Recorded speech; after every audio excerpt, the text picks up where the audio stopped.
दोस्तों, दुनिया भर में रोजाना हजारों फिल्में रिलीज होती हैं, जिनमें से अधिकतर हवा के बहाव के साथ छूमंतर हो जाती हैं। लेकिन इनमें कुछ चंद कहानियां ऐसी होती हैं जिनका जादू दो दो दशकों बाद भी लोगों के सर पर चढ़कर बोलता है। और उन्हीं में से एक पुरानी सभ्यता और उनके बीच पनपते बेइंतहा प्यार की कहानी है स्लीपिंग डिक्शनरी, जिसे हॉलीवुड की one of the oldest romantic masterpiece भी कहा जाता है। और ऐसा क्यों कहा जाता है, इसका अंदाजा आपको आने वाले कुछ ही मिनटों में लग जाएगा। कहानी की शुरुआत सन 1936 से होती है। ये वो दौर था जब ब्रिटेन का साम्राज्य पूरी दुनिया में फैला हुआ था और उनका एक नियम था कि अगर उनके किसी आदमी को सरकारी नौकरी चाहिए होती है तो उसके लिए ब्रिटेन द्वारा शासित किसी एक मुल्क की भाषा सीखनी जरूरी है, तब कहीं जाकर उन्हें नौकरी मिलती है। इन्हीं में से एक ब्रिटिश लड़का था जॉन ट्रस्कॉट, जो मलेशिया के सरवक में उनकी बोली और भाषा सीखने के लिए पहुंचता है। लेकिन यहाँ की जनजाति की अपनी एक अलग ही परंपरा थी। उनके मुताबिक जो लोग उनकी भाषा नहीं जानते थे, उनको ये कबीले वाले अपनी लड़कियों की मदद से बोली भाषा सिखाया करते थे।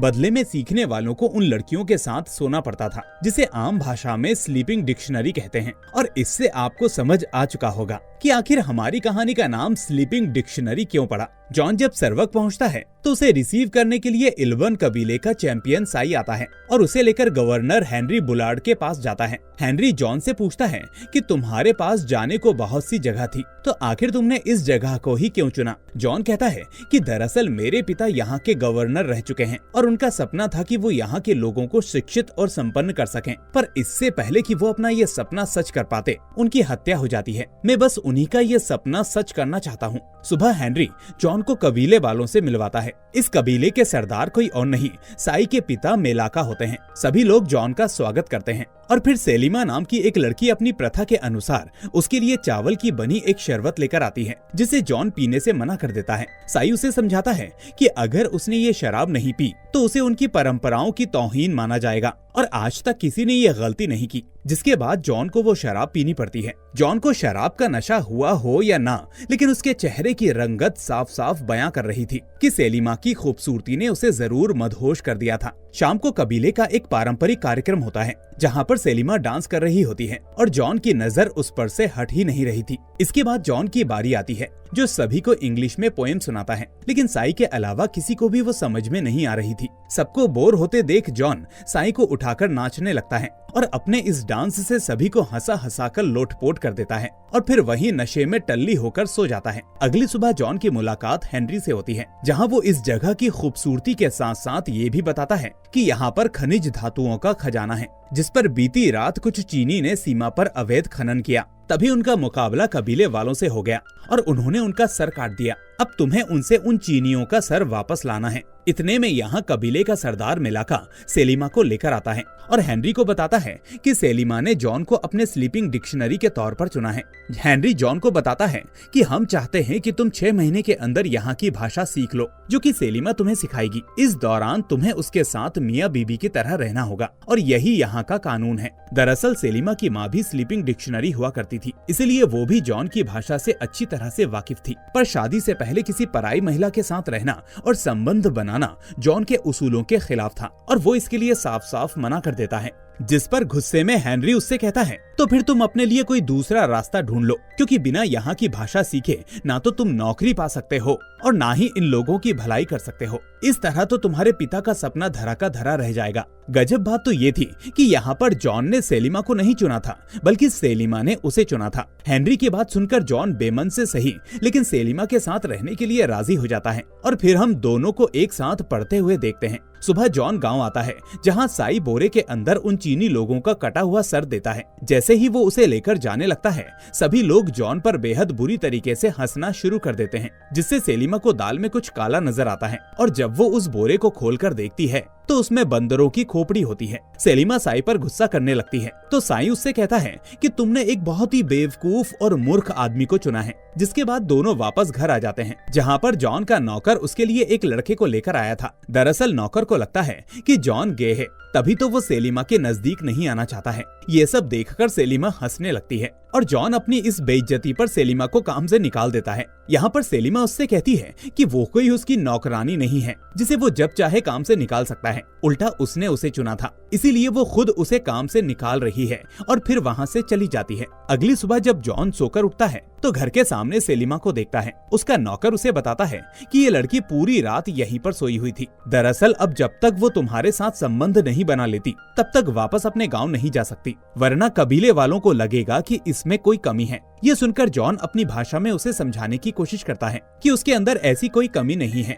उल्टा ये तो उसकी भावनाएं हैं जो ऐसा करने से उसे रोक रही हैं। और प्लीज मुझे कल रात के लिए माफ कर दो, शायद मैंने गुस्से में कुछ ज्यादा ही बोल दिया। सेलिमा कहती है कि यानी कि मैं कहीं से भी बुरी नहीं हूँ और ना ही तुम्हें मेरे साथ सोने में कोई परहेज है, बस इसके आड़े तुम्हारे उसूल आ रहे हैं। चलो कोई नहीं, मैं तुम्हें इसके लिए माफ कर देती हूँ। अब फिर हम रात का दृश्य देखते हैं जहाँ पर सेलिमा उसे अपनी भाषा सिखाना शुरू कर देती है। थोड़ी देर बाद वो उसके साथ लेटना चाहती थी, मगर जॉन एक बार फिर से उसके बगल वाले कमरे में जाकर लेट जाता है। सेलिमा उससे पूछती है कि आखिर ऐसी कौन सी चीज है जो तुम्हें मेरे साथ हमबिस्तर होने से रोक रही है। जॉन कहता है कि मैं चाहता हूँ कि मैं सिर्फ अपनी पत्नी के साथ ही संबंध बनाऊं, मेरे शरीर पर सिर्फ उसी का हक रहे। इस पर सेलिमा उससे कहती है कि अगर तुम्हें पता नहीं होगा कि ये सब कैसे किया जाता है तो आखिर तुम अपनी पत्नी को खुश कैसे रखोगे। हंसता मुस्कुराता जॉन बोलता है कि कोई बात नहीं, मैं थोड़ा सा ओवर टाइम करके ये सब सीख लूंगा। और फिर वो सेलिमा की उंगलियों को पकड़ते हुए पूछता है कि आखिर तुमने मुझको ही क्यों चुना। सेलिमा बताती है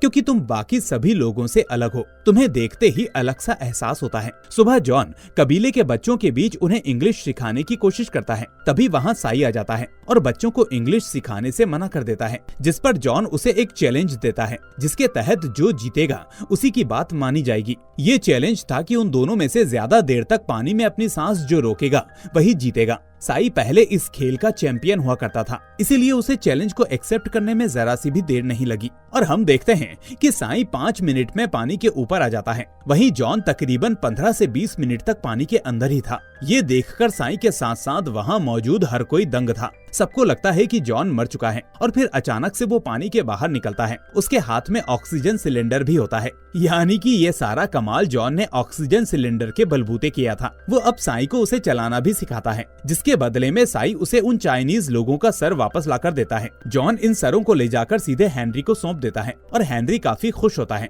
और उसे ये भी बताता है कि आने वाले क्रिसमस में उनकी बेटी सिसिलिया भी आ रही है। रात को जॉन जब सेलिमा के पास जाता है तो उसे किताब पढ़ते हुए देखता है जिसे उसकी माँ कभी उसे पढ़कर सुनाया करती थी। दरअसल ये किताब सेलिमा के पिता ने उसकी माँ को इंग्लैंड जाने से पहले दी थी। सेलिमा 4 लाइन पढ़कर जॉन को सुनाती है, जिस पर जॉन उस पर फिदा हो जाता है और उसके और करीब आकर हाथों में बॉडी पार्ट्स को इंग्लिश में लिखने लगता है, जिसे एक एक करके सेलिमा उसे अपनी भाषा में बताती है और फिर दोनों एक दूसरे के काफी नजदीक आ जाते हैं, इतना कि अब उनके बीच की सारी दूरियां खत्म हो जाती हैं। लाज शर्म जिसका जॉन को डर था, सब कुछ छूमंतर हो चुका था। सेलिमा जॉन के इतने करीब आ चुकी थी कि उसे उससे प्यार हो गया था और कई दिनों तक दोनों ऐसे ही साथ रहते हैं। हालांकि एक रोज जॉन नोटिस करता है कि संबंध बनाने के बाद सेलिमा वापस अपने बिस्तर पर चली जाती थी। एक दिन जब जॉन उसे अपने ही पास सोने के लिए कहता है तो वो कहती है कि हमारी परंपराओं के मुताबिक अगर कोई महिला और पुरुष एक साथ 5 दिनों तक हमबिस्तर होने के बाद सुबह सोकर साथ में उठें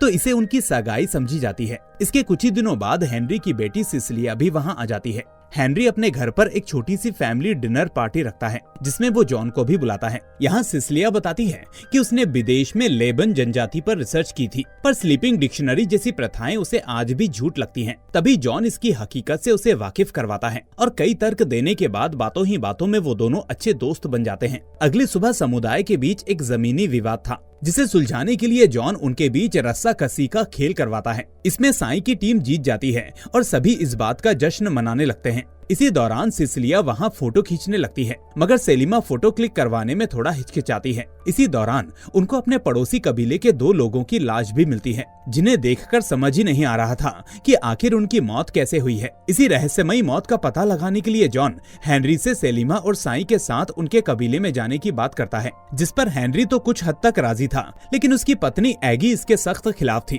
क्योंकि वो कबीला बहुत ही ज्यादा खतरनाक था और वो बाहरी इंसान को देखते ही उस पर जहरीले तीर से वार कर देते थे। हालांकि इन सब के बावजूद हेनरी जॉन को वहां जाने की इजाजत दे देता है। इसके कुछ ही देर बाद एगी जॉन के पास आती है और उससे अपनी बेटी सिसिलिया से शादी करने के लिए कहती है। ये सुनकर जॉन दंग रह जाता है और सोचने के लिए कुछ वक्त मांगता है। सुबह जब जॉन साई और सेलिमा के साथ दूसरे कबीले के गांव पहुंचते हैं तो वहाँ पर उन्हें कई लोग बीमार अवस्था में मिलते हैं जो जिंदगी और मौत की जंग लड़ रहे होते हैं। इनमें से कुछ लोगों की पहले ही मृत्यु हो चुकी थी। इसी बीच कोई छुपकर जॉन पर वार करता है, लेकिन भला हो साइका जो समय रहते उसकी जान बाल बाल बचा लेता है और दोनों उस हमलावर के पीछे पीछे भागने लगते हैं, पर वो उनके हाथ नहीं आता। हालांकि उन्हें कुछ डच लोग चांदी की खनन करते हुए मिलते हैं। वापस जब जॉन और साई गाँव आते हैं तो देखते हैं कि सेलिमा बुरी तरीके से बीमार पड़ चुकी है। जॉन उसे उठाने की कोशिश करता है कि तभी कबीले वाले उसे घेर लेते हैं और वो जॉन को मारने ही वाले थे कि सेलिमा उन्हें बताती है कि ये आप लोगों के लिए कोई खतरा नहीं है, बल्कि भगवान का रूप लेकर आए हैं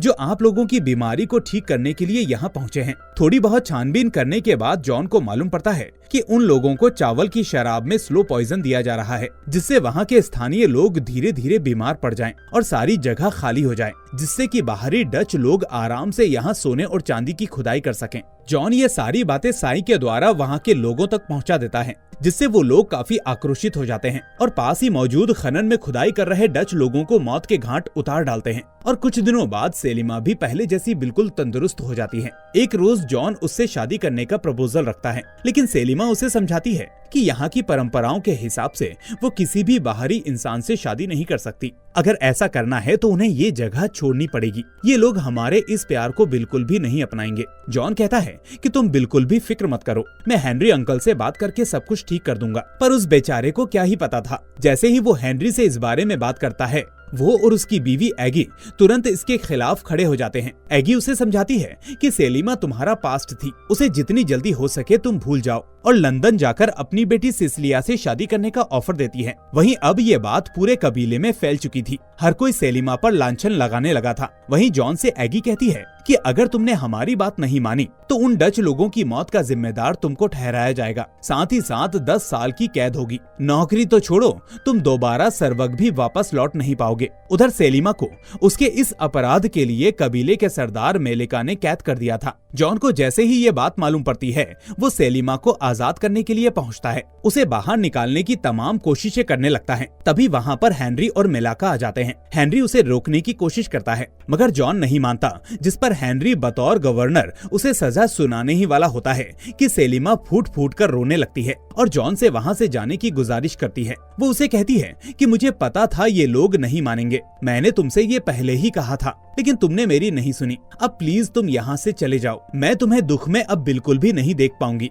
इसके बाद हम 1 साल बाद का दृश्य देखते हैं, जहाँ पर लंदन में जॉन सिसिलिया से चर्च में शादी कर रहा होता है। लेकिन सिसिलिया को उसके माता पिता ने ये बताया था कि ये जॉन था जो उससे शादी करना चाहता था। उसने पहली नजर में ही तुमसे प्यार कर लिया था। शाम को हम बिस्तर होने के दौरान सिसिलिया जॉन से कहती है कि मुझे पता है तुम्हारी एक स्लीपिंग डिक्शनरी भी हुआ करती थी, लेकिन तुम मुझसे प्यार करते हो और यही असली सच्चाई है। जिस पर जॉन कहता है कि हाँ, तुम बिल्कुल सही कह रही हो। अब मेरा उस लड़की से कोई लेना देना नहीं है, उल्टा उसकी शादी तो साई से हो चुकी है। इसके कुछ ही महीनों बाद जिंदगी की नई शुरुआत के लिए जॉन सिसिलिया के साथ वापस सरवक आता है, जहां कबीले के लोग उसका जोरदार स्वागत करते हैं। शाम को रंगमंच का कार्यक्रम भी आयोजित किया जाता है, जिसका सभी आनंद उठा रहे थे। लेकिन उस भीड़ में जॉन की निगाह सेलिमा को ढूंढ रही थी, जिसका एहसास बगल में बैठी सिसिलिया को भी हो जाता है और इसका बदला वो रात में इंटीमेट होते समय उसे काट कर लेती है। दर्द से जॉन जोर से चीख उठता है, जिस पर सिसिलिया कहती है कि तुम्हें मेरे साथ हमबिस्तर होने का मन नहीं करता,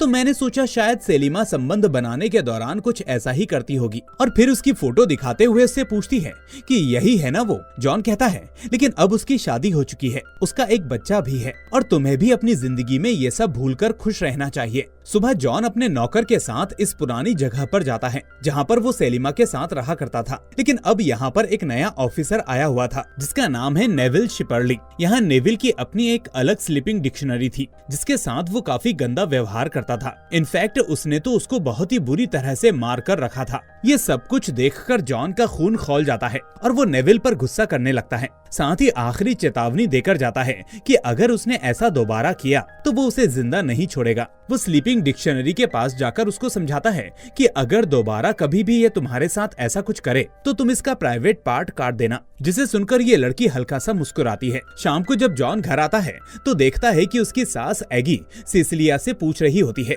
कि आखिरी बार जॉन तुम्हारे साथ कब सोया था। मुझे लगता है कि वो तुमको प्यार नहीं करता। और तभी जॉन वहाँ आकर सिसिलिया को अपनी बाहों में भरकर किस करता है। फिर एगी को उन्हें कुछ पल के लिए अकेला छोड़ने को कहता है और वो वहाँ से चली जाती है। एक रोज काम करते वक्त जॉन की नजर नदी के किनारे अपने बेटे के साथ मौजूद सेलिमा पर पड़ती है। वो देखता है कि उसका बेटा बहुत गोरा है, जिसे देखकर साफ साफ समझ में आ रहा था कि इस कबीले के काले लोगों में कोई भी उसका पिता नहीं हो सकता। इस बात पर उसका नौकर भी सहमति जताता है, जिससे उसे कंफर्म हो जाता है कि वाकई वो उसी का बेटा है। फिर जॉन सेलिमा से शाम को चुपके से अकेले में मिलता है। सेलिमा जॉन से कहती है कि तुम्हें यहाँ से चले जाना चाहिए। अगर किसी ने हम दोनों को साथ में देख लिया तो गांव वाले हमें जिंदा नहीं छोड़ेंगे। पर जॉन अपने बेटे से बिना मिले जाने को तैयार नहीं था। सेलिमा उसके बच्चे से मिलवाती है, जिसे देखकर जॉन काफी खुश होता है और उसे वही पोएम सुनाता है जो सेलिमा की माँ और उसके पिता सुनाया करते थे। जॉन के लिए ये पल किसी सपने से कम नहीं था। वो अगले दिन उसके लिए एक नाव बनाकर लाता है।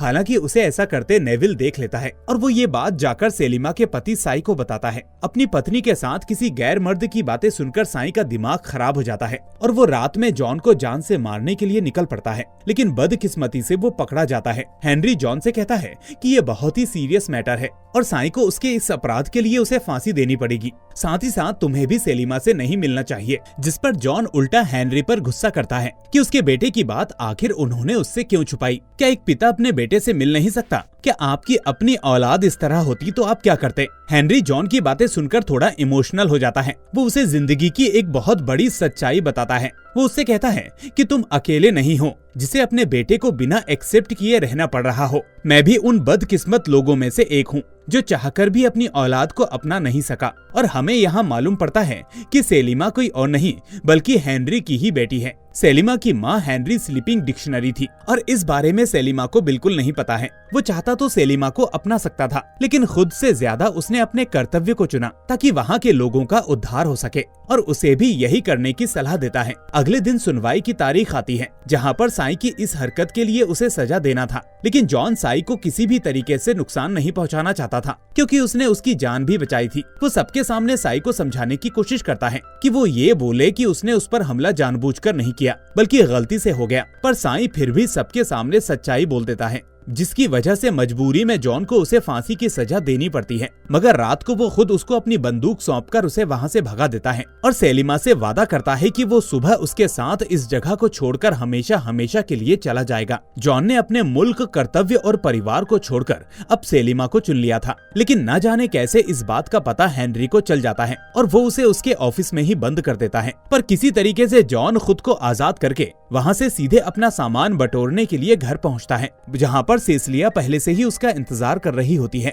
वो जॉन को बताती है कि वो प्रेग्नेंट है। ये सुनकर जॉन दंग रह जाता है। वहीं दूसरी तरफ सेलिमा से बदला लेने के लिए एगी उसे नेविल की स्लीपिंग डिक्शनरी बनाकर उसको उसके साथ भेज देती है। नेविल सेलिमा को अपनी पर्सनल प्रॉपर्टी समझकर उसके साथ जबरदस्ती करने लगता है, जिस पर सेलिमा पहले तो उसे रोकने की कोशिश करती है, पर जब वो नहीं मानता तो टेबल वॉच से उसका सर फोड़कर वहाँ से भाग जाती है। उधर जॉन पूरी तरीके से कंफ्यूज हो चुका था कि वो सेलिमा के साथ जाए या फिर अपने होने वाले बच्चे के लिए यहाँ रुके। तभी सिसिलिया जॉन से कहती है कि मुझे लगा कि तुम मुझसे प्यार करते हो, इसलिए तुमने मुझसे शादी की, मगर शायद ऐसा नहीं है। मुझे तुम्हारे पास्ट से कोई मतलब नहीं था, मैं बस तुमसे वही प्यार चाहती थी जो तुम सेलिमा को देते हो, मगर अफसोस मेरी किस्मत में वो सब नहीं है। वो नम आंखों से जॉन को गले लगाती है और उसे सेलिमा के साथ जाने को कहती है। वहीं सेलिमा भी पोर्ट पर जॉन का इंतजार कर रही थी, लेकिन जॉन को आने में देर हो जाती है, जिसकी वजह से वो खुद ही वहाँ से अकेले अपने बच्चे के साथ निकल जाती है। जॉन जब वहाँ पहुँचता है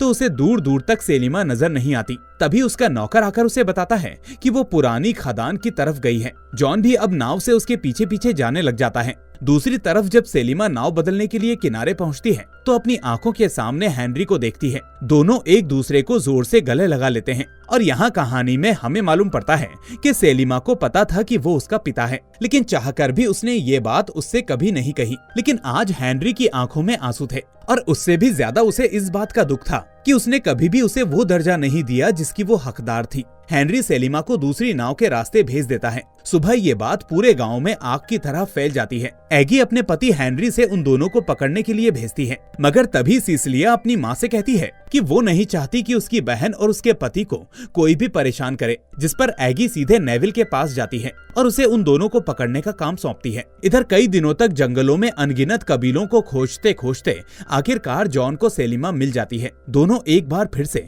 एक दूसरे के हो चुके थे। लेकिन दोस्तों, कहानी अभी यहाँ खत्म नहीं हुई थी, क्योंकि अचानक वहाँ पर नेविल आ जाता है और वो जॉन से लड़ने लगता है। इसी दौरान सेलिमा नेविल पर गोली चला देती है। इन सब के बावजूद नेविल को ज्यादा नुकसान नहीं हुआ था और वो सेलिमा पर गोली चलाने ही वाला होता है कि तभी पीछे से कबीले के लोग जहरीले तीर से उसे मौत के घाट उतार देते हैं और जॉन और सेलिमा को अपने कबीले में रहने की अनुमति दे देते हैं, क्योंकि ये जॉन ही था जिसने डच के स्लो पॉइजन से उन लोगों को बचाया था। अब वो दोनों खुशी खुशी अपनी जिंदगी काटते हैं और हमारी कहानी यहीं पर समाप्त हो जाती है। तो दोस्तों, आज के लिए बस इतना ही। अगर आपको ये वीडियो पसंद आई हो तो इसे लाइक करके ज्यादा से ज्यादा शेयर करना बिल्कुल ना भूलें और अगर चैनल पर नए हैं तो भाई इसे सब्सक्राइब करके नोटिफिकेशन बेल को भी दबा दें। अब मैं फिर मिलूंगा अगली ऐसी ही शानदार कहानी के साथ। Till then, take care and thanks for watching.